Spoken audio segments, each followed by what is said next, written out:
The opening chapter of the Gospel according to John starts with the words, "In the beginning was the Word." And this term, the Word, has gone around the world in the religions and sacred teachings of nearly all of the great faiths. Every religion has a secret or sacred word, usually a synonym for deity, but also representing the divine process, the outbreathing of existence.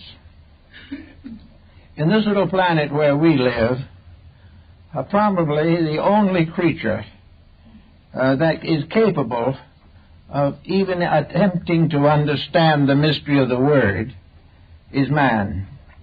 Humanity has the power not only of speech, but of articulating through speech thoughts, ideas, emotions, and all a wide gamut of intellectualisms, emotionalisms, and physical attitudes. Therefore, we should give some thought to the use of language, use of words. And that is probably especially practical at this time, where we are on the verge of a political campaign in which a great many words are going to be used. They're going to be thrown in all directions. And as we study them, we will realize gradually that words are dedicated to three different levels of usage. The first and most important level is the word as truth.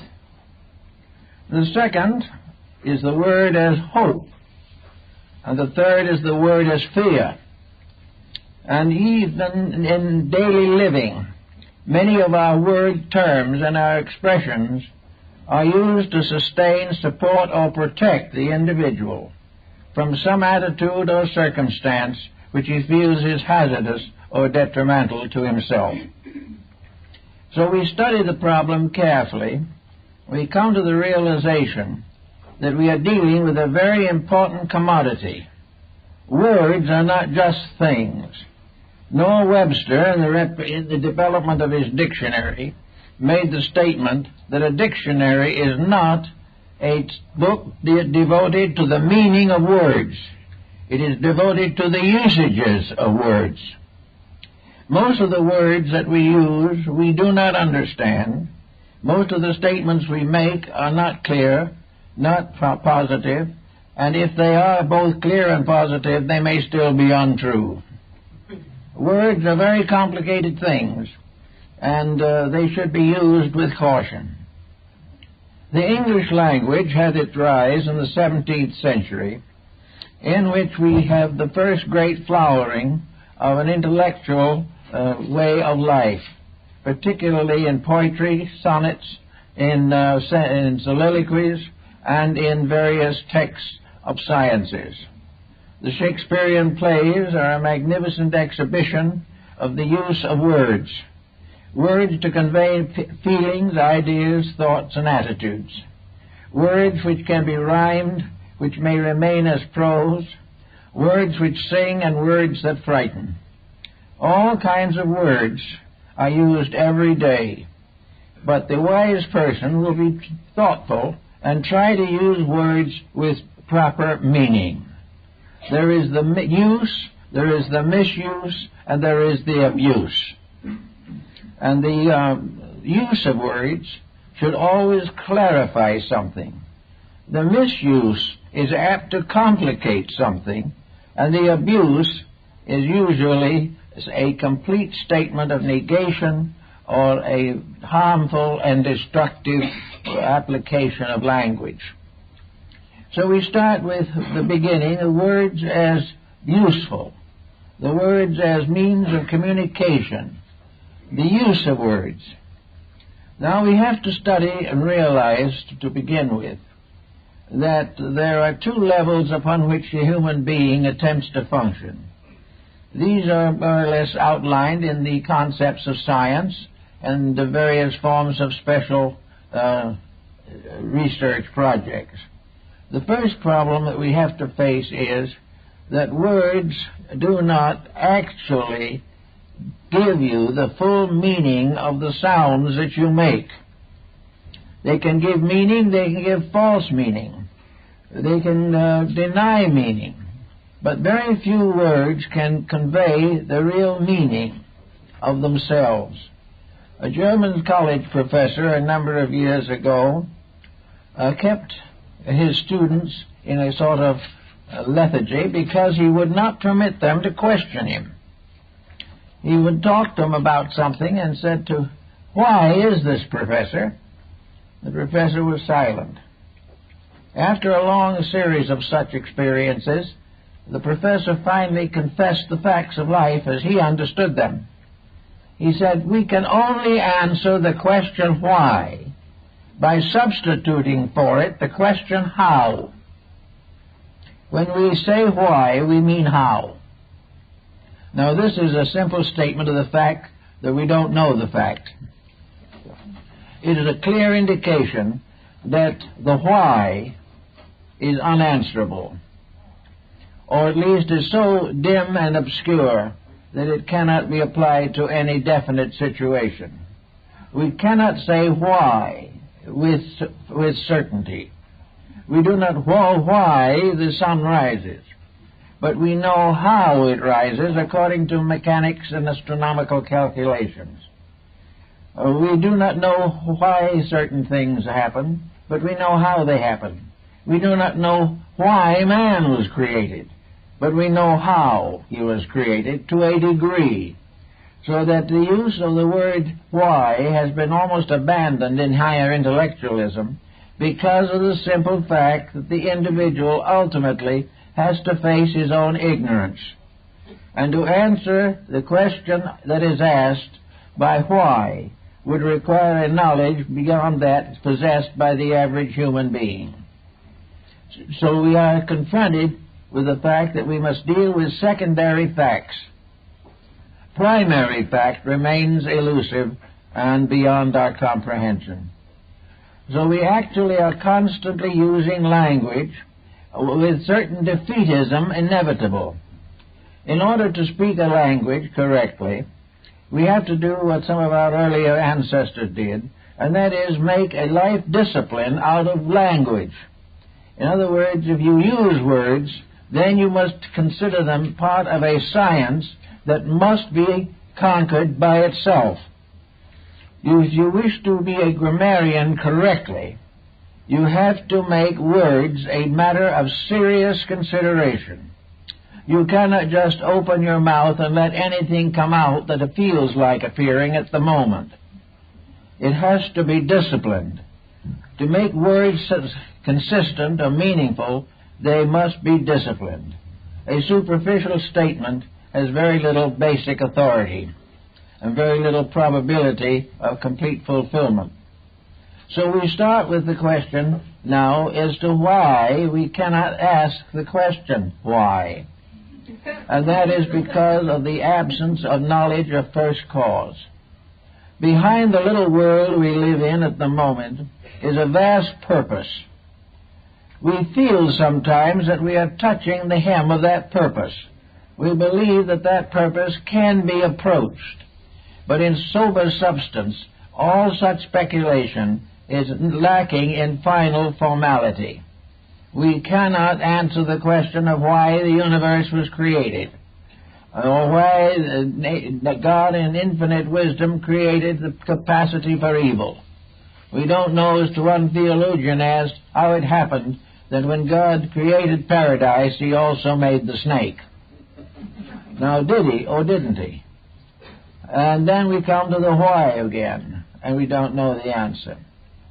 We do not know most of the answers that are in depth. And this in itself is important.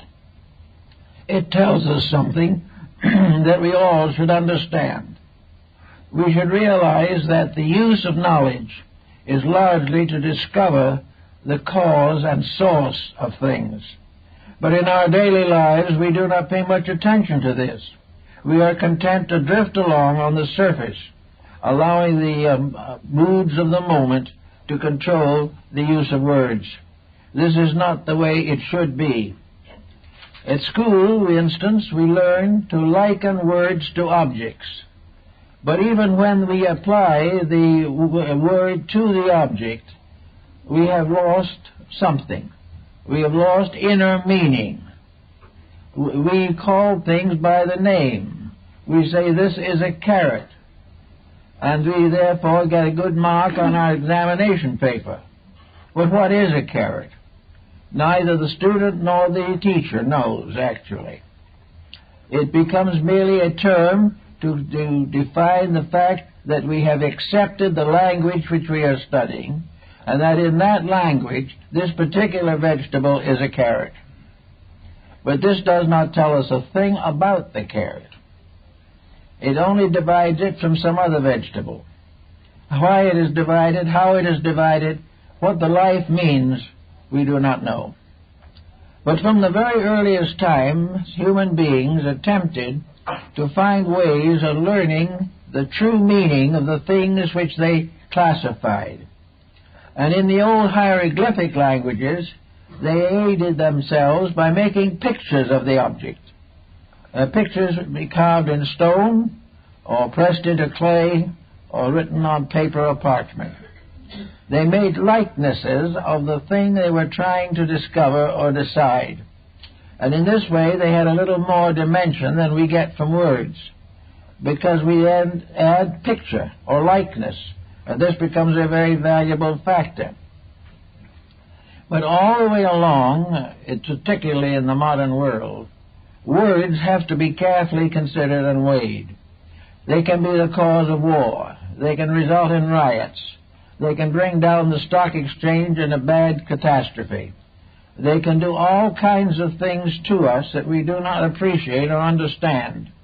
And just as we are not permitted by law to injure other persons physically, we must sometimes realize that we can more profoundly influence and injure them verbally. Words are powerful things. The ancients had the magic of words. They used mantras, spells, incantations, by means of which they could produce various magical effects.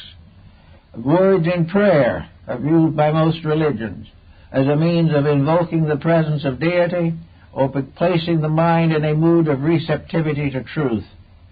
Words have always been very powerful things. They were powerful before they could be written. And in the writing down of words, we again produced certain misstatements, which we have had very great difficulty in trying to correct. But for all intents and purposes, at the moment at least, we are working with a verbalization that can change the course of history. Every single word that we use can be of profound influence upon our future, or bring back material from the past which were best forgotten. To use words, then, you must use them correctly. Up to about 100 years ago, in the public school system of most civilized countries, language was a very basic subject. We did not simply grow up and become able to speak languages because of environment and circumstance. The English language is a very important language, but it is one that is seldom studied scientifically and philosophically for the purpose of knowing the true strength, meaning, and power of word sound. The Oriental peoples have realized that every letter of the alphabet and all combinations of letters are magical patterns, magical forms. They even go further than this. In Indian philosophy, each letter of the alphabet is a living deity.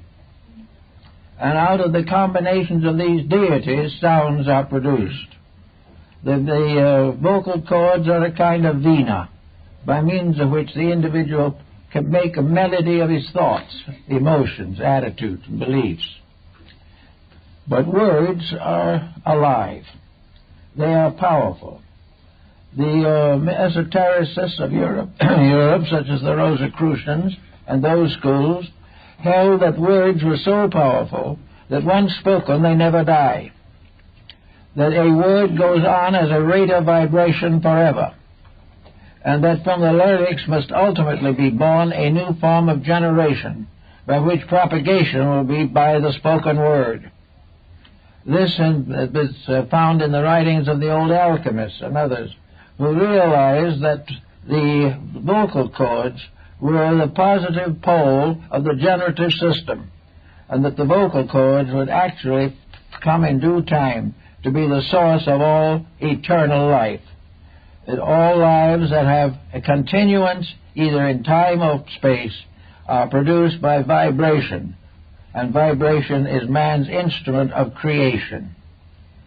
We don't realize this now, and probably won't for a long time, but the fact remains that if we say a word, that this is a sound that is a part of life. It becomes an eternal part, just as much as a germ or a cell or any other minute unit of life goes on, even though its echo dies out. So we know that if we say a word that is destructive, that it adds to the burden of the world's misery. All these different things, like different types of human error, accumulate. We find that temper builds up. We find that all kinds of moods and attitudes become deeper and more powerful, until finally, who knows, the answer is a whirlwind or a tornado. But all destructive vibrations do continue long after we do not hear them or see the consequences anymore. Everything that is negative destroys part of the harmony of life. And as long as the human being is devoted to anger, hate, fear, jealousy, he will also have to pay for these moods in sickness and misery. Therefore, in using words, we should be very careful to use only the ones, and you use them properly, that will most likely produce concord, harmony, amity, and relationship. In this particular case, I think in the words we can say that use of a word is to convey meaning as far as is possible. The word is used to say something that is, to us at least, true. It might not be true to another person, but if it comes from the true course of our own integrity, then the word is properly used. In conversation, there is no need to constantly consider these techniques, but there is an over problem which is usually solved by outside circumstances. By religion, for example, the individual is induced not to use destructive words. He is not permitted in his religion to nurse hatreds, nurse jealousies, or think or speak ill of other people. This being true, the words themselves are tempered and become less powerful for a destructive end. Also, the use of good words accumulates. The kind word never dies. The gentle word never dies. The creative, the helpful, the hopeful words, these live on. They go not only to the person to whom they address them, but they are rates of vibration. A word is something that man can create, but which does not die after it is once created. Therefore, words, like thoughts and emotions, are immortal. They go on long after what we have suspected they stood for. And the word in itself, passing into another life, another person's life, and influences the life of that person, changes a habit, corrects a mistake, strengthens a hope, and therefore continues to be an immortal factor, not only to the person but to the generations which follow after. Also, therefore, the misuse of words is a very serious mistake. Now, a misuse can come from ignorance, which the individual cannot help, because he is not well enough informed. But on the other hand, if he is ignorant, and he uses the wrong words, and gets himself into difficulties, this should be an inducement to overcome or change the basic nature of the individual himself. Usually, negatively used words in good-natured people represents a type of ignorance. It represents the fact that the individual does not think carefully or does not actually know the correct approach to a verbalization of something that they hold as important. But it is definitely part of life that any individual who can speak, anyone who can use words, must be able to understand words and must recognize basic meanings and use these basic meanings whenever possible. Not long ago, a couple of professors got together to have a very hot and contested argument between two schools of philosophy.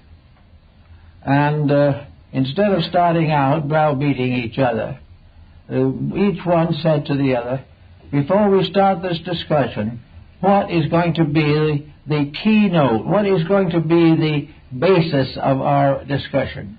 Are we going to follow Immanuel Kant primarily, or are we going to follow Leibniz? What type of philosophy is to provide us with the terms we are both going to use? If one speaks as Kant and the other speaks as Leibniz, the argument is inevitable and the consequences are uncertain. Someone will not understand and the other one will probably misunderstand. So first decide the words you're going to use before you start using them. Do not speak in a way that the person you address cannot hope to understand your meaning, or has a meaning so different from yours that the facts cannot be disseminated. Try to find a common ground of language. The common ground of language, as the Pythagoreans noted, is the simplest possible approach. All affectation in words leads to obscuration.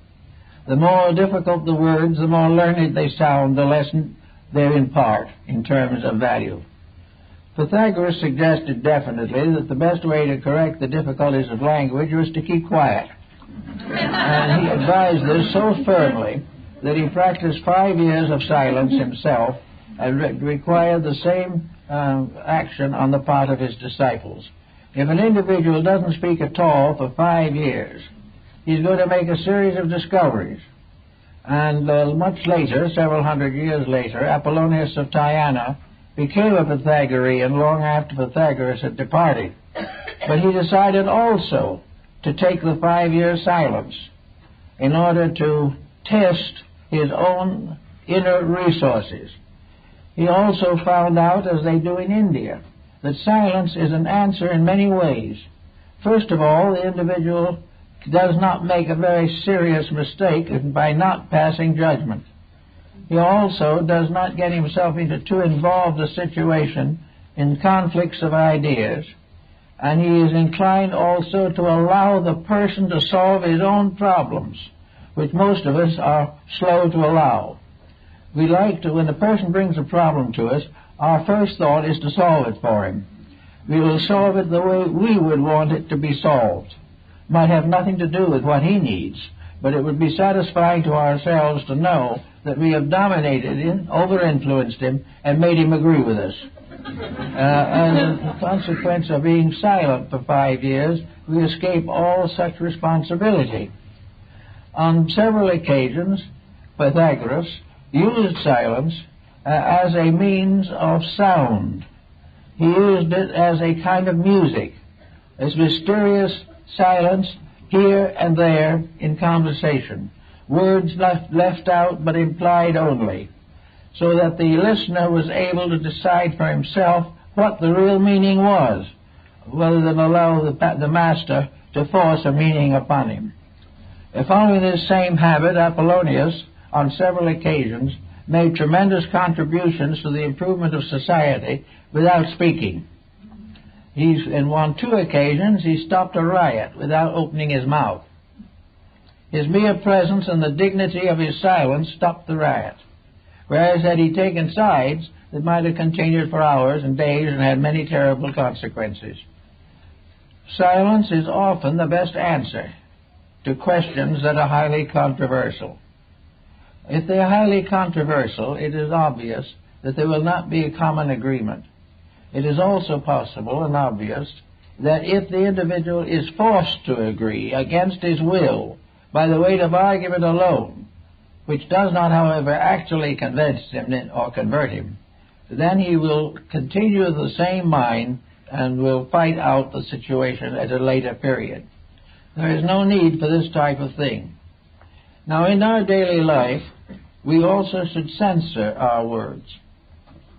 Today, we are confronted with a tremendous array of bad taste in connection with words. Entertainment is loaded with words, thoughts, and attitudes now made vocal, which are against the better taste and judgment of mankind. We also know that the various plays have moral and psychological influence which is unworthy and unreasonable. Therefore, the answer is one way is to keep your mouth shut, and the other way to close your eyes. With those two objectives attained, the individual is then able to think for himself. The problem of rescuing the mind from exposure to ulterior motives and propaganda is a very real and serious problem today. Most of the difficulties that are confronting two-thirds of the world are due to words, badly chosen, backed by force, motivated by jealousies and greed, and with no values in the basic purposes of life. The Neoplatonists of Alexandria used the concept of words to be a sacred procedure, that any word that is spoken must come from the soul. If it does not arise in the soul and bring the mind into order, then it cannot be safely communicated to the outside world. All of the way along, the individual must put a bridle on his own tongue and must use words to be of value to society and to himself. Nearly everyone gets into trouble with words. Homes are broken by them, arguments split families wide apart. They also divide nations, continents, everything you can think of will come into verbal conflict over words. These words are used often to support physical force or to cause it. Actually, most of the troubles of mankind are due to too much talk and too many arguments, which are totally unnecessary. Many creatures do not speak. They do not need to, because habit and instinct and a kind of psychic overtone gives them the communication they need. With man, however, the problem of speech remains to the bitter end a matter of great concern to all human beings. Historians, of course, use words to influence the reader, and it is generally admitted today that 90% of history is written by victors at the expense of the vanquished. We always make a villain out of the loser, regardless of the circumstances. So we have all kinds of problems in history. We take the words, we believe them, but we don't know whether they are true or not. We make truth choice on the basis of what we want or what we expect or what is in common to our present consideration. We decide that the historian is correct if we agree with him. He is incorrect if we disagree with him, when in reality the facts of the matter are seldom actually considered. Now another, we can say there's the use and misuse, and there's an abuse of words. Now, the most basic abuse of words, of course, was in the medieval and ancient times in magic, black magic. All kinds of spells and invocations came into existence for the purpose of injuring people, destroying enemies by psychic means, the invoking of spirits, the invoking of demoniacal monsters. The whole science of necromancy was based upon spells, conjurations of words. Also, we might know that opposed to these are prayers, which are probably the highest usage that we make of words. is to pray if our prayer is simple and honest. If our prayer is greedy, or we are very highly selfish in our thinking religiously, then we fall back into trouble. But we may say that prayer is the white magic of words, and that necromancy, spells and conjurations are the black magic. So that every word that we do say, regardless of what it is, has some kind of a consequence. It may be spoken to the winds, but it still has a consequence. It may be spoken in haste or at leisure, but it is still an important thing, and it is something that should not be allowed to escape the control of the will or the integrity. We find people who would never really hurt anyone who will lie about them. We know people who will gossip and who love to carry stories and things of that nature. We find others who have a tendency to downgrade anyone who is in their environment because of jealousies.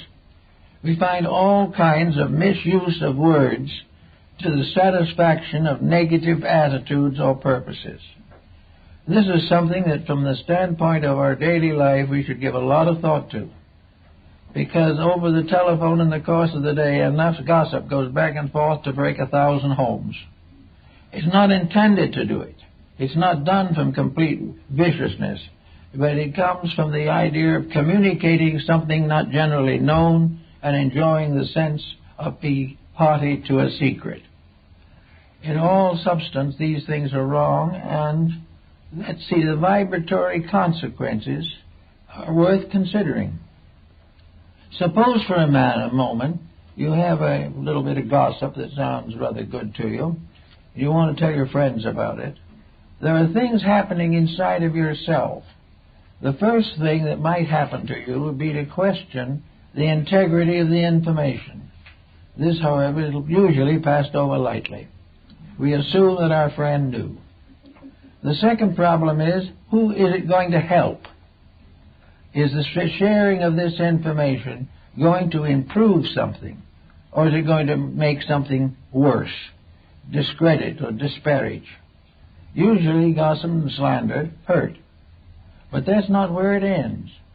That little phrase that hurts, or the thought behind it, keeps right on living. It gradually mingles with others, and gradually we build a political situation, or build a domestic situation, or a community situation, in which values are destroyed by loose talking, or by uninformed communication. All these things add up. They don't fade away. They do not disappear into oblivion. These things keep on living, and the ancient people believed that all these little thoughts became imps. All negative things were little demons. All beautiful things were little angels. And that the individual guards himself by surrounding his life only with good things. And the good things in this case being a consciousness within himself of fairness and integrity and of forgiveness. There are many cases in which forgiveness is an important problem in vocalization. People want to be forgiven, or they may want to forgive. The effort, however, may or may not be successful. In either case, we have the person vocalizing an attitude.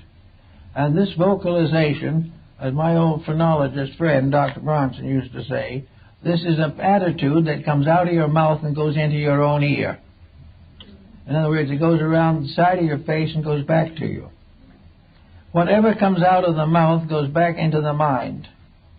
If there is inharmony, there is cruelty, there is thoughtlessness coming out of the mouth, that will return into the brain itself, or into the mind. And the problem of the mind as a factor in communication must always be remembered. Each person, before he settles down to becoming a philosopher or going into the higher mysticism, should make a fair estimation of his own character and temperament. He should look for the problems that are difficult for him, and if he is uncertain, he may be brave enough to ask a friend or two what they think about him. This takes a great deal of courage and has broken a great many friendships. But it is still a very useful thing to do. We should be grateful for it, but we seldom are. But in any event, these things, everything in life is a motion. It is a vibration. It is a living thing that affects other living things. And therefore, thoughts are things. Words are things. The mere fact that there was no witness to what we said doesn't mean that it is not there and will remain. The witness may show up years from now, but within the individual himself, everything that he says and everything that is said to him has a life, has a vitality, has a continuance. The nagger sets up a pattern which turns against himself. Now, nature has many ways of punishing mistakes. In the most common way, in words and things of that nature, is to punish them by getting someone else to say something unpleasant or unkind as a retort. It ends in an argument. The two individuals get locked in a debate which makes both of them ill, leaves them tired and distracted and unfit for the common responsibilities of living. We can't afford it, especially now. At this particular stage of our international relationships, words can be very dangerous. They can cause the individual to lose track of his own growth because he becomes immersed in something which he can do nothing about. It is much better to be calm, mild, thoughtful, and retain judgment and refrain from all personal animosities. We cannot afford to hate people even if they're wrong. We cannot afford to spread false rumors simply to become part of an electional procedure. These things endanger the future of nations, and they do the same thing in the private life of individuals. A little gossip and a little slander can break a home and destroy the lives of the children trying to grow up in that home. Everything that is possible in words and in thought and in action should be constructive. It must have a meaning that helps and not by meaning that hurts. It must add to something and not detract from anything. It should add to a better way of living. Therefore, we have another interesting division. The Greeks said that man speaks in prose, but the gods speak in verse. Most of the scriptural bookings of the world were originally in the form of poetry. The sagas and Eddas, the Upanishads, all the different sacred books were done originally in verse. Most of the Old Testament was at one time in verse. Verse was the language of the gods because it was rhythmic, harmonic, and beautiful. And it went along with a certain cadence within itself. It continued to appeal, and good poetry still is a marvelous civilizing force. So the gods spoke only in hexameter verse. Prose was the language of mortals, and as the immortality in us comes out, our prose becomes poetic. And therefore we have all kinds of minor poets who have never ascended to the great epic level, but who still have begun to find the charm and joy of saying things beautifully, and saying them in a nice and gentle manner. Then we have some modern poetry like modern art, which is very poor, very fretful, very brittle. This does not help. The whole problem of life, whether it's in speech or action or thought, is that which is beautiful in principle is good. This means that it's beauty in the substance of itself, not in its appearance. But that which is beautiful means that which is ideal, idealistic, that which is harmonic, that which is reconciling of differences. All of these things become the burden and opportunity of the peacemaker, who is entirely and certainly rewarded for it. Blessed is the peacemaker. So we have in language all these things to think about. Our children today are not taught basic language. They are taught the names of things and believe if they hear the name that they know the thing. So if someone's asked them, what is a carrot? they are apt to say a vegetable and get the correct marking. But they don't know what a character is, or a carrot, or anything else. They do not understand, but they consider the subject closed by the name. And the same is true in many different developments of life. We give names to things, answer them according to their names, and consider that enough. This is one of the points that was made by Comenius and Holbeck in connection with education. The problem of finding out the name of things in terms of meaning. And the way to gain meaning is to recognize the basic vitality of the subject under discussion. Hartlib made a point of this, and so did Comenius. In other words, you have to be able to feel the facts of a thing, not merely listen to it by dictionary. You have to participate in the experience of something in order to know it. And that was why such an emphasis was placed upon preschool education. The problem is very certain that the faculties of true understanding have to be developed before schooling comes, or the schooling will be very largely rejected.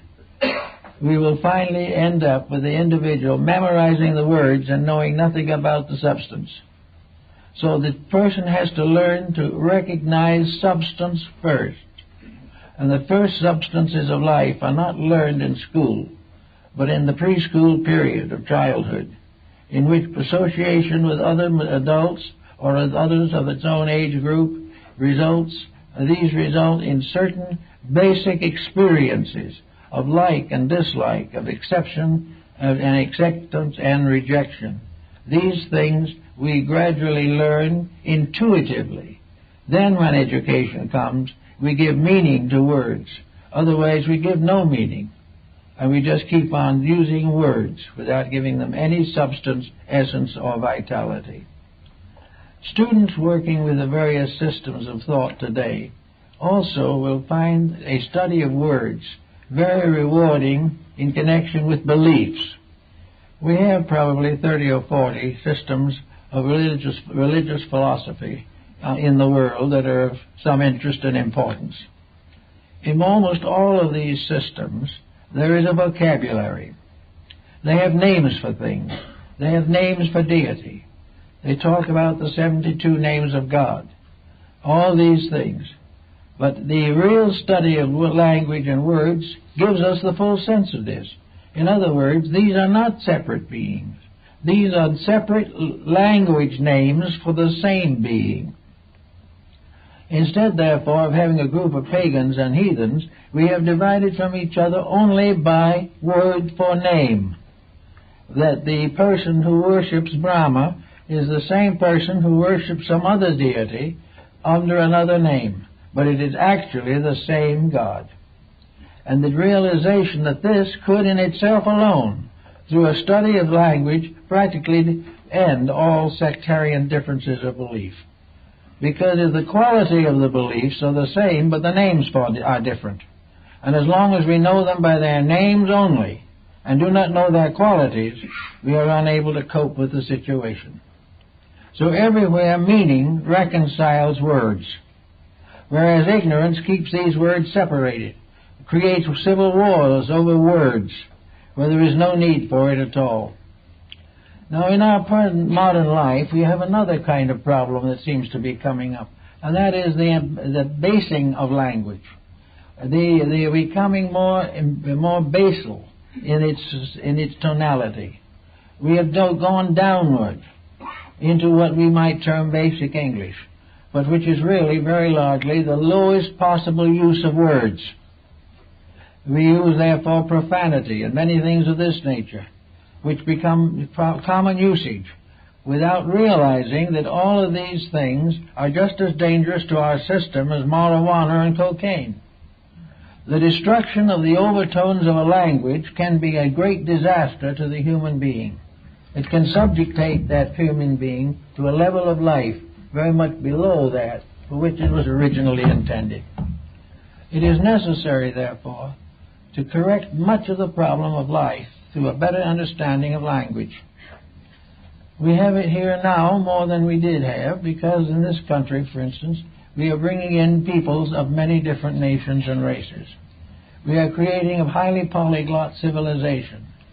And these civilizations will remain more or less separated for several generations because of their ancestral backgrounds and because of their particular religious emphasis.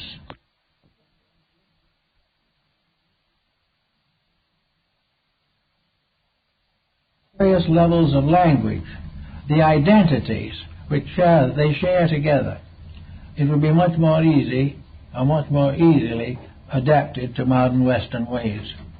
We have to find answers to things that separate, and ignorance of the meaning of words is one of the great separating factors in civilization today. So we have to go after all such terms and also other terms. What is liberty? What is freedom? These are words that are bantered about. And yet what is freedom? Freedom cannot be merely the right to do as you please.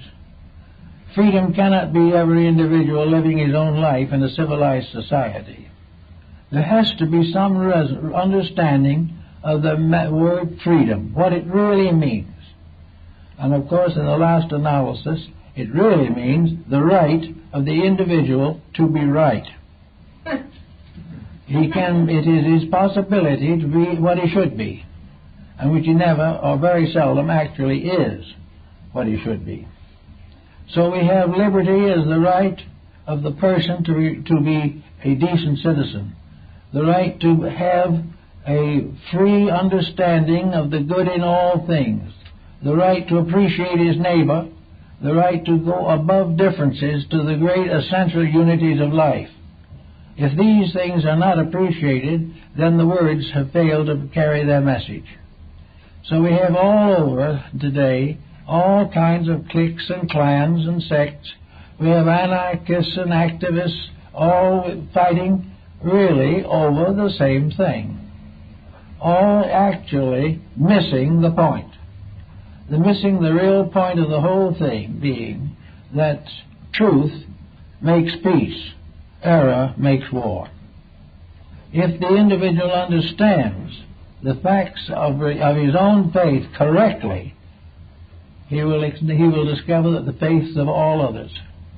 But if he becomes merely a bigot of his own, and intolerant of all that he does not believe to be true, then when he attacks the other person's belief, he is only attacking his own belief under a different name. All of these things come out in the study. Now we have new words all the time.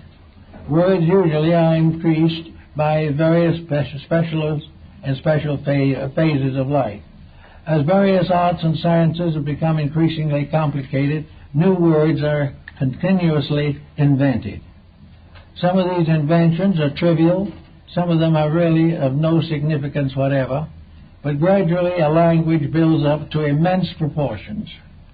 And as it grows greater and greater, it has a tendency to separate the various strata of civilization. By the time we add 10 or 20,000 highly specialized words to our vocabulary, we have lost contact with millions of human beings to whom these terms will never be familiar and will never be generally useful. It is therefore very important that we divide language as the Egyptians did. The Egyptians had two kinds of language. They had the language of the marketplace and they had the language of the temple. The sacerdotal languages were not communicated to the public. You couldn't buy and sell apples with the sacerdotal languages. They had their own argot sufficient to the needs of commerce. But those higher terms of language were reserved for meaning that was exalted and was not going to be degraded by being tossed down to a group of persons who would never understand them. So that the languages are of two types. There is a language suitable to the physicist. There is a language that has a special meaning for the physician. There is a language that is particularly necessary in the courts of law. There are languages in laboratories and in research groups and in all kinds of trades and professions. But beside these, there has to be the common language. And that common language is simply the common usage of words for the purposes of living and the purposes of communication. And we cannot communicate with specialists except in their own terms. And gradually they restrict their own interpretations until they subdivide into infinite numbers of groups. Yet behind it all, under it all, is the common language that we have to use for the needs of life. We have to say, I'm hungry, I'm tired. We have to say, I am old, I am young. And we have to use a whole world of common usage which should be kept as it is, primary and just. And no specialized language should contradict the general voice of the world. The specialized languages are for certain purposes, but no specialized language should be substituted for the basic language of our daily needs. Thus we may say that the place where the physicist and the homemaker meet will be in this common language. The common language of love, of friendship, of kindness, the common language of helpfulness, sympathy, remembrance. These things belong equally to all levels and constitute together with the statement of needs, purposes, and basic ideals, state the basic convictions of mankind. This is one of the reasons why we have trouble today between science and religion. We try to use scientific language to explain religion, and it won't work. We try to use religious languages to explain science, won't work. Each has its own level, but both meet in one common problem: home, life, children, and the faiths that are involved all come back finally to the love of truth, the love of God, the love of service, or the service of mankind, the dedication of a life or a skill to the greater good of the greater number. These things are in common. They do not go into the laboratory, they are not seen through a telescope, but they are the basic factors of life. And one of the most important principles in connection with communication is to equip the young person starting out in life to face these great realities, the simple realities of life, realities that will have to survive even the collapse of great empires and various purposes and principles that we know about. We have to have a simple, natural, honest language. We have to use words that can be generally understood, and we must use them on purpose and not accidentally. And I think that 90% of our domestic difficulties would be improved, if not solved, simply by the use of the proper words. Words that are in common and in fact. Words that represent the highest type of conviction that we possess. In every country, ancient and modern, the principal foundation of international relationship has been on the religious level. It is on the level of faith, the level of veneration for good, of the Golden Rule and the Sermon on the Mount, that we have been able to find common ground for understanding and for patience and all the things necessary for daily living. Therefore, this type of language is fundamental. We should make greater use of it. We should not be lured into long words simply because they sound impressive. We should not be lured into all the adjectives and all the adverbs that come along. What we are looking for is a simple yea, yea, and a nay, nay. To do or not to do, that is the question. What we say, what we believe, what we think should be a straight statement of ourselves in the fewest possible words and in the shortest possible sentences. To get to near the facts, The more elaborate our discussion, the further we are from something. We never are able to cross the intervals as long as we allow excuse and elaborate interpretation. In the old days, many people were very unhappy over the churches. Many of the old churches were very much given to lengthy sermons. When the pews were solid wood without cushions, and most of them didn't even have a back, and the beagle was watching constantly, it was not easy to listen for 2.5 hours to a rather dry sermon by an uninspired preacher. It was just more than most people could endure. We've gradually gotten it down now to about a 15-minute sermon. This was always suitable, always proper, because it would not be the length but what was in it. A message that all would understand could be given in 15 minutes. From that time on, you began to lose people. And by the time you got through with 2 hours of it, most of the meaning was lost.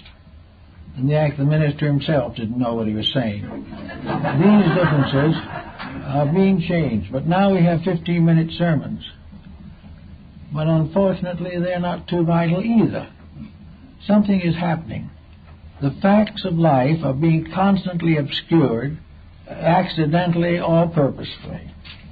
We are doing everything possible to complicate our condition so that it will be more and more difficult to understand it. The danger being that if we understand it, we know we were wrong. If we understand it thoroughly, we wouldn't do it. But not understanding it thoroughly, we do it enthusiastically. We have forgotten that our ignorance is carefully concealed under an elaborate intellectualism that has nothing to do with common sense or with the realities of life. We are failing not in the fact that we're not getting that spaceship off the ground right at the moment due to combustion problems. We are not in trouble from those kind of causes. We are in trouble because on Earth here we are not able to face facts. We have talked ourselves out of reality.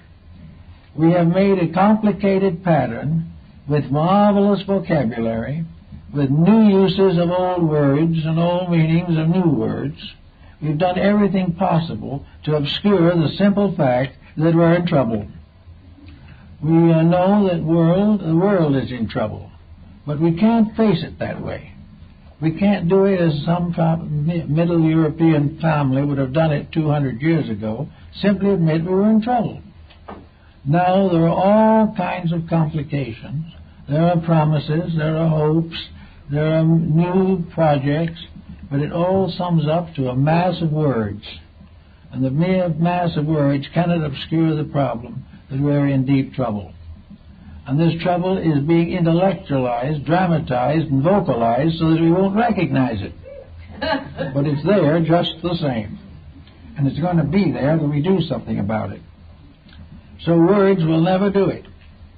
The thing that will have to be done is certain simple processes will have to be transformed from vocalisms and verbalisms to simple acts of doing it now, to do the things that are necessary. A few words well spoken will take care of the situation. We have too much to say because by doing it that way we can conceal so little that we know. And if you talk loud and fast, people will suspect us of intelligence. When in reality, that is the proof that we are not thinking. And words become the basis of the release of thoughts. But only a thinker can have words to say that are worth anything. So the individual must grow up inside of himself before his words are important. We have had in the course of time a great many people come in asking help and so on. And in many cases the problem is simplified to one very pointed point. Namely, that people have taken advice from other people, and these other people didn't know what they were talking about. And yet they had the sense of authority, the power of authority, and perhaps the legal power of authority. But they were wrong. trying to follow them, people got into further trouble. Actually, freedom under a democratic system is, as I said before, the right to be right. It is the possibility of the individual having the right and privilege to do his own thinking, and in thinking to prepare his own concept of life, and in preparing his own concept of life, gaining a point of view which enriches his words. If he knows what he's talking about, his words are important. If he doesn't, no matter how pretty they are, he's getting nowhere. So the individual, to use words properly, must also put himself in order. He must do the things that are necessary to prove to himself first, and later to others, that the advice that he gives is founded upon fact, not upon hearsay, that he is reporting things known to be true, and not things that have been passed from one person to another as hearsay. We are now in the midst of preparation for another election. It's coming in the next few months, and it's part of a process. Now, the process isn't wrong. No system of government is really wrong if it is honestly administered. None is any good if it is dishonestly administered. And somewhere between the honesty and the dishonesty, there is another little level called ignorance. Nobody knows what the problem is or how to solve it. But we can get a good idea from this, imagining the votive power of the country as one person, the one voter. And in that one person are all the conflicts, all the uncertainties, all the debates that we have in the great political structure. This one person has to believe something, he has to say something, he has to do something, and he is like ourselves. He is in the midst of a situation that he cannot solve simply by political process. He cannot get himself or his world out of trouble merely by electing another person. The only way we solve a problem is to go higher than the problem. We've got to do something better than we did it before. The problem of having to do it again is not important. We may do it 100 times and still be in the same trouble. Each time we search for solution, we must transcend some phase of previous ignorance. If we do not do this, we have no solution. So our problem as an individual or as a collective is to realize that problems are solved by growth and not by words. But growth in turn can become words, and when it does, it's scripture. When growth inspires words, those words are inspired. But unless words are inspired by growth, the individual is speaking better because he knows more, because he understands better. Unless these improvements are present, the words are useless. Therefore, we must, as individuals, try to solve the problems of our personal lives. We must try to grow. If we go to a psychiatrist for a consultation, we must be able to use the advice that we get constructively. If we find home problems that need solution, we have to solve them. Today we don't bother to solve them, we walk out on them. And we walk out on them because today we are not studious. We are hoping and continually hope that we are living in the fun generation. And there's nothing very funny about what's happening. But we've got to learn to grow. And to grow, we've got to stop listening to other people and begin to do what in our own hearts and souls we know is right. If we keep on taking the advice of people who do not know either, we will all be in trouble. So we have been given a mouth to speak with. And the Greeks had a little phrase for it that we have been given 2 ears so that we can hear. We have been given 2 eyes so that we can see. We have been given 2 nostrils so that we can breathe. But we've been only given 1 mouth because that is all we need to talk with. We do not need all. We need 6 ways of taking it in, but only 1 way of giving it out. And this is a very good rule for us to follow throughout life. But we do have to grow. And that's what I hope definitely is the goal of a reorganization, regeneration, reformation of our entire system of government and citizenship. We've got to grow. We've got to outgrow waste. We've got to outgrow dishonesty. We've got to outgrow extravagance. These things we have to conquer. They cannot be legislated, because we can vote any way we want to and any way we want to, but we're going to do what we intended to do. Therefore, the intention must improve. We must definitely realize the value of becoming better. We can only bring peace to this world when we bring peace to ourselves. We cannot go through one divorce after another and expect the world to be beautiful. We break the rules of nature, and we write books on why we can break them. But the books don't do any good. The books in Tyana broken themselves. We cannot break the rules and survive. And not being able to do anything but obey and survive, we have to learn why. Obedience is a happier condition than disobedience. And if you really want to be in a fun generation, if we want to live in a world of joy, we have to live right. That is the only thing in which the fun will never go bad. Otherwise, we will have fun for a day and misery for a lifetime. So we've got to watch our reading matter. We never had as many books published on various subjects, particularly fiction, as we have today. In the old times, writing and publishing a book was a world event, and only the choicest things were issued. Today we are printing and publishing an infinite variety of material. Some of it is good. Some of it is passable. A lot of it is worthless. Out of all this mass of publishing and so forth, we gain our intellectual life. We gain our attitudes towards living, towards thinking, and towards all the personal factors of existence. We live by the examples of these books. We see them on television screens, we read them in books, and we see them in the neighborhood. And out of these things we definitely create our ethics. But what most of us do not notice when we see these things is the results.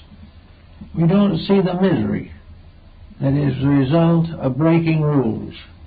We hear an elaborate discussion of what to do, and when we try to do it, we're nowhere.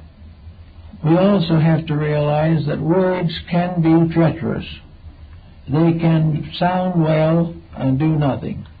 And many, many products are sold on worthless words. We have them in written advertising, we have them in television announcements, and we have them on the printed page. These things may be very appetizing and inviting, but they're not true. We are constantly breaking the rules because we believe what we read or what someone says. And sometimes what someone says simply cannot be believed. And in religion and morality and ethics, this is especially true. We have to have the personal integrity of choice. The individual will have to read or listen to the right things if he wants to get himself put into proper shape. He will have to recognize the discipline he needs. He has to recognize that the only way in which he can get out of his own troubles is by correcting his own mistakes, and that anything that hurts others or hurts himself must be corrected. It cannot be allowed to be misunderstood indefinitely. And there is no way in which any individual, by a formula or a mantum or a symbol or some kind of a fetish, can change his disposition. He cannot escape the consequences of his actions except by correcting himself. We are gradually learning this, but it's the hard way. We can never be tyrannical and happy. We can never be fanatical and peaceful. Each thing has to be corrected in ourselves. And in so doing, we develop a new vocabulary. We begin to use words differently. We use words to support and defend principles. Not that they really need it, but it seems nice to do it. And we no longer will use words simply to support and sustain what we do wrong by quoting somebody else who did it wrong. These things have to change. There has to be a new order of life for us all.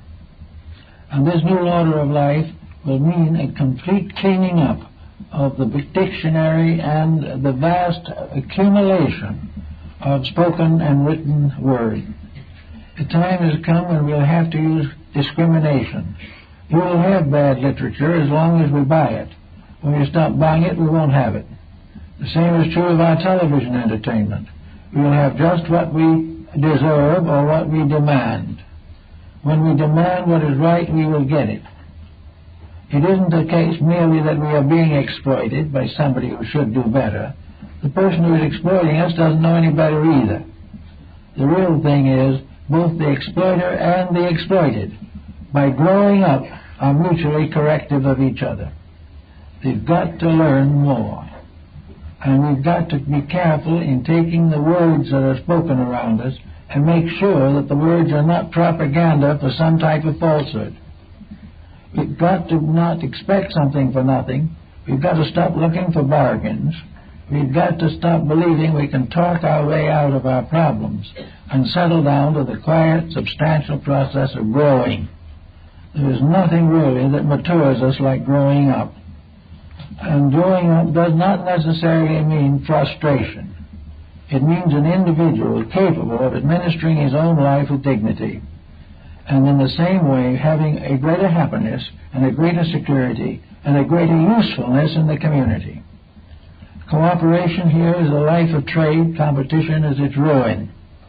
We are still trying to compete our way to world supremacy, and we'll probably ultimately keep on trying until we exhaust our resources and exhaust our capacities to make mistakes. We have a good capacity for that, however, and it will take a little while before we wear it out. But in the meantime, words can be used to express our convictions. The more people who use words constructively, idealistically, and progressively, the better civilization will be, because many people listen largely to others for advice, and if the advisor is right, everyone will benefit. If the advisor is wrong, no one will benefit. So in using words, we must remember the advice of Alice in Wonderland, where she says definitely, where you overwork words, you must pay them a little extra. We owe quite a little some of the words that we have actually failed to pay for over the period of ages. Let us learn to know that it costs money to talk, and that therefore it costs money to listen. Therefore, again, so that always, the more responsible we become, the more grateful we will become, and more indebted we will become to those who have helped us to grow. And we can settle down to a nice, quiet program of growing up. We will have a pleasant language with nice ABCs, and we'll have very much less to worry about. And the worry by itself won't do a bit of good. But if we watch and listen, we will find that the printed word will help in many ways. The written word, particularly by personal example, will be very beneficial. And the great words of the ages, the scriptures that we have all learned to love and admire, will have their full effect upon us. We will be gentle, quiet, happy people, and we will have a simple philosophy of life that we can share and communicate with dignity. Well, that's it, folks.